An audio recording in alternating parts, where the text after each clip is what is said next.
आणि आता दिवसभरातल्या मोठ्या राजकीय टॉप 9 बातम्या। सतीश उर्फ खोक्या भोसले याला प्रयागराजमधून अटक। बीड आणि उत्तर प्रदेश पोलिसांची संयुक्त कारवाई। बीड पोलीस विमानानं खोक्याला आणणार महाराष्ट्रात। मारहाण आणि हरणांची शिकार केल्याचा सतीश भोसले याच्यावर ठपका आहे। खोक्या भोसलेला अटक झाली चांगली बाब आहे। पोलीस कायद्यानुसार योग्य ती कारवाई करतील, सुरेश धस यांचं वक्तव्य। त्याला अटक झालेली आहे आणि आता कायद्याप्रमाणे त्याच्यावरती कारवाई होईल। आता तो आता अटक झालेली आहे, त्याच्यावरती पोलीस जे काही कलम लागलेले आहेत त्या कलमाप्रमाणे कारवाई करेल।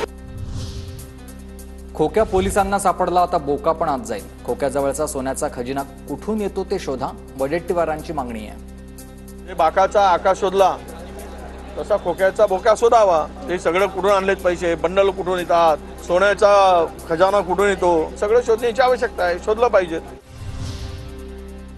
सतीश भोसलेवर शिरूर कासारमध्ये 20 दिवसात 3 गुन्हे दाखल झाले। झाडाझडतीमध्ये आढळून आलेल्या वस्तू आणि मांसाच्या आधारे गुन्हा दाखल झाला, तर वन विभागाच्या जागेवर अतिक्रमण करून घर बांधल्याप्रकरणी 2 गुन्हे दाखल आहेत। संतोष देशमुख हत्या प्रकरणावरून लक्ष विचलित करण्यासाठी अनेक जुने व्हिडिओ काढले जातात। माझ्या विरोधात प्रकाश सोळंके, संदीप क्षीरसागर यांच्या विरोधामधील व्हिडिओ व्हायरल केले जात आहेत, पण देशमुखांना न्याय मिळत नाही तोवर माघार नाही, सुरेश धस यांची भूमिका।